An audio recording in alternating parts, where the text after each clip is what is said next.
안녕하세요. 블렌더로 간단한 3D 모델 제작부터 3D.js로 웹 렌더링까지라는 주제로 발표할 국방 디지털 융합학과 신준하입니다.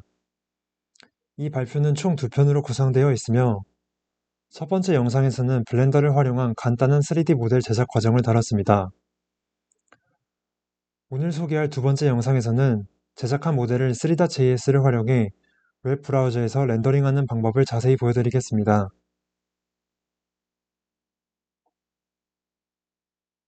3.js는 웹 브라우저에서 3차원 그래픽스와 애니메이션 응용을 제작하기 위해 사용되는 자바스크립트 라이브러리이자 API입니다. 오픈소스 프로젝트로 GitHub에 공개되어서 누구나 자유롭게 활용할 수 있습니다. 이는 WebGL 기술을 기반으로 가능해졌습니다. WebGL은 웹 기반의 그래픽 라이브러리로 자바스크립트를 사용하여 브라우저 내에서 인터랙티브한 3D 그래픽을 제작할 수 있게 해줍니다. 3.js는 이러한 WebGL을 기반으로 동작하며 복잡한 3D 콘텐츠를 더 적은 노력으로 제작할 수 있도록 도와줍니다.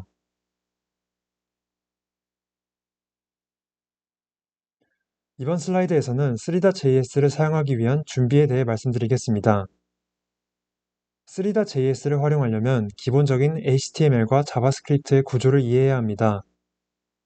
3.js의 기본 흐름은 크게 3단계로 이루어집니다.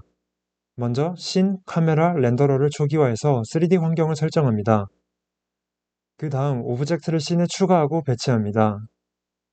마지막으로 애니메이션 루프를 구현해 화면을 갱신하거나 모델을 움직일 수 있도록 만듭니다.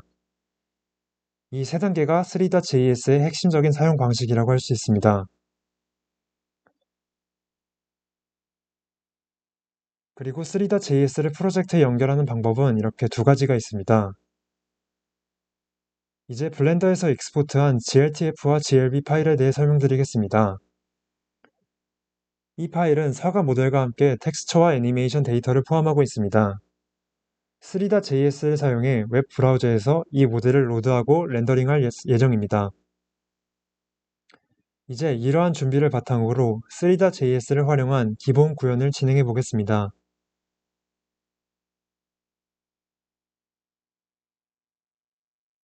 이번 슬라이드에서는 3.js의 기본 코드 흐름에 대해 설명드리겠습니다. 3.js는 씬, 카메라, 렌더러로 구성된 기본 구조를 가집니다. 씬은 3D 객체와 조명을 담는 공간으로 작업의 기반이 됩니다. 카메라는 이 공간을 관찰하고 렌더링 방향을 지정하는 역할을 합니다. 렌더러는 씬과 카메라를 기반으로 화면의 요소를 출력합니다. 오른쪽에 있는 그림은 3.js의 씬 그래프를 나타낸 것입니다. 씬 그래프는 3.js에서 3D 씬을 구성하는 구조를 시각적으로 표현한 다이어그램입니다. 맨 위에는 렌더러가 위치해 있으며 이 요소는 씬을 렌더링하는 역할을 합니다. 그 아래에는 씬이 있고 씬 안에는 카메라, 오브젝트, 조명 등이 포함되어 있습니다. 오브젝트는 다시 지오메트리와 머티리얼로 구성됩니다. 텍스처와 이미지는 머티리얼 안에 포함되어 모델의 표면을 더욱 사실적으로 표현할 수 있습니다.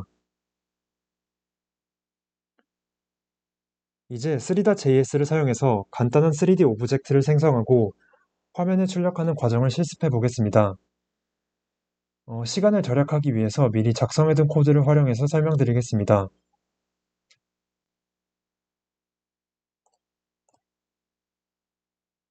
이 HTML 파일은 3.js로 3D 그래픽을 브라우저에서 실행하기 위한 가장 기본적인 구조입니다. 3.js의 라이브러리는 스크립트 태그를 통해서 외부에서 불러옵니다. 바디 태그에는 문서의 주요 콘텐츠를 담습니다. 여기에는 3.js의 모든 로직이 작성된 app.js 파일을 불러오는 스크립트 태그가 포함되어 있습니다. 이 구조는 브라우저에서 3.js 기반의 3D 콘텐츠를 렌더링하는 데 필요한 기본 틀을 제공합니다. 두 번째 코드는 자바스크립트 파일로 3.js의 기본 구성 요소인 씬, 카메라, 렌더러를 설정한 뒤 간단한 큐브를 추가하는 코드입니다. 첫 번째로 이렇게 씬을 생성했습니다. 씬은 3D 오브젝트와 조명을 담는 공간으로 3D 환경의 기반이 될 것입니다. 다음으로는 이렇게 카메라를 생성했습니다. 카메라는 씬을 관찰하여 렌더링 방향과 시야를 설정합니다. 여기에서는 퍼스펙티브 카메라를 사용했고 Z축 방향으로 카메라를 약간 이동시켰습니다. 그리고 렌더러를 초기화했습니다. 이 렌더러는 브라우저 화면에 씬과 카메라를 기반으로 한 3D 그래픽을 출력할 것입니다. 이제 씬에 추가할 간단한 3D 오브젝트인 큐브를 생성했습니다. 큐브는 지오메트리와 이 머티리얼을 합쳐서 생성했으며 색상은 녹색으로 설정했습니다. 마지막으로 애니메이션 루프를 작성해서 큐브가 계속 회전할 수 있도록 설정했습니다. 큐브는 화면을 계속 갱신하면서 X축과 Y축을 기준으로 회전하게 될 것입니다. 이제 코드를 한번 직접 실행해 보겠습니다. 다시 HTML 파일로 들어와서 오른쪽 마우스를 클릭하고 라이브 서버에서 한번 열어보겠습니다. 보시는 것처럼 3D 공간에 녹색 큐브가 생성돼서 화면에 렌더링 되신 것을 확인할 수 있습니다. 이 큐브는 애니메이션 루프를 통해 계속 회전하고 있습니다. 이제 이 기본 구조를 바탕으로 블렌더에서 제작한 사과 모델을 한번 추가해 보도록 하겠습니다. 이번 슬라이드에서는 블렌더에서 익스포트한 사과 모델을 3.js로 불러오는 과정을 다룹니다. 해당 모델 파일은 미리 프로젝트 폴더 내에 apple.glb라는 이름으로 저장을 시켜놨습니다. 과정은 크게 3단계로 나뉩니다. gltf 로더를 사용하여 모델 파일을 로드합니다. 로드된 모델의 위치와 크기를 조정합니다. 그리고 씬에 추가하여 브라우저에 렌더링합니다. 여기 보이시는 것은 제가 블렌더에서 익스포트한 사과 모델입니다. 파워포인트의 3D 모델 기능을 사용해서 모델을 삽입했으며 이렇게 회전을 시켜가면서 다양한 각도에서 사과를 확인할 수 있습니다.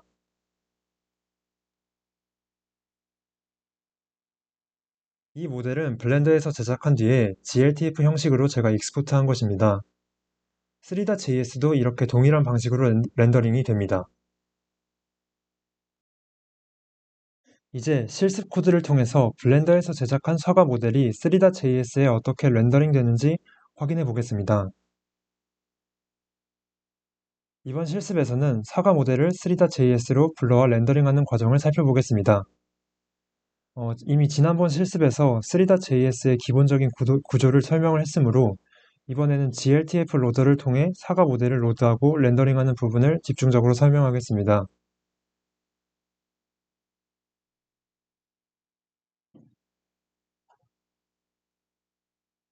먼저 3.js와 gltf 로더를 로컬로 설치한 뒤에 이를 자바스크립트 코드로 가져왔습니다. 이렇게 맨 위에 임포트 문을 통해서 3.js와 gltf 로더를 각각 다음과 같이 가져왔습니다.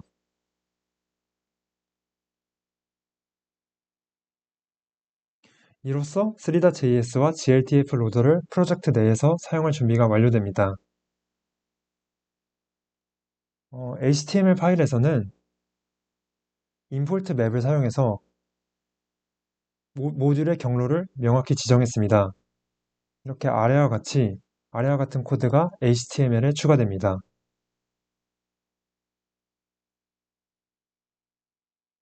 이제 gltf 로더를 사용해서 사과 모델을 로드하겠습니다. gltf 로더는 이렇게 여기 있는 gltf 로더는 apple.glb 파일을 로드한 후에 모델의 위치와 크기를 설정하고 씬에 추가합니다.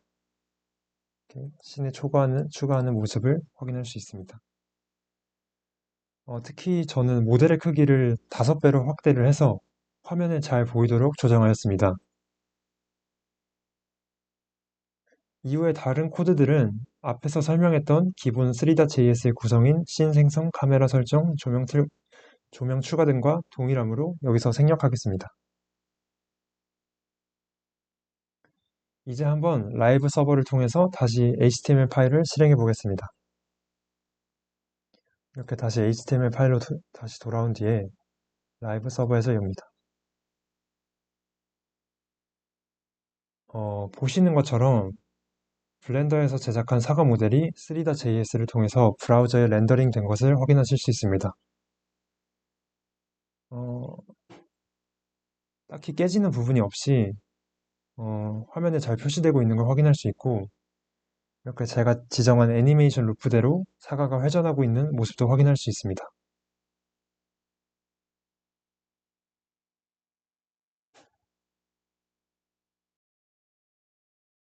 이렇게 해서 블렌더로 제작한 3D 모델을 3.js로 사용해 웹에서 렌더링하는 과정을 살펴보았습니다. 이렇게 웹에서 렌더링을 하면 가장 큰 장점은 누구나 브라우저만으로 3D 모델을 쉽게 확인할 수 있다는 것입니다.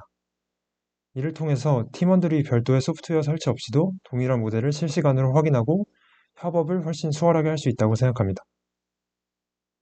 이렇게 발표에서는 블렌더에서 모델을 제작하고 이를 3.js로 렌더링하는 기본 과정을 다뤘습니다. 이상으로 발표를 마치겠습니다. 감사합니다.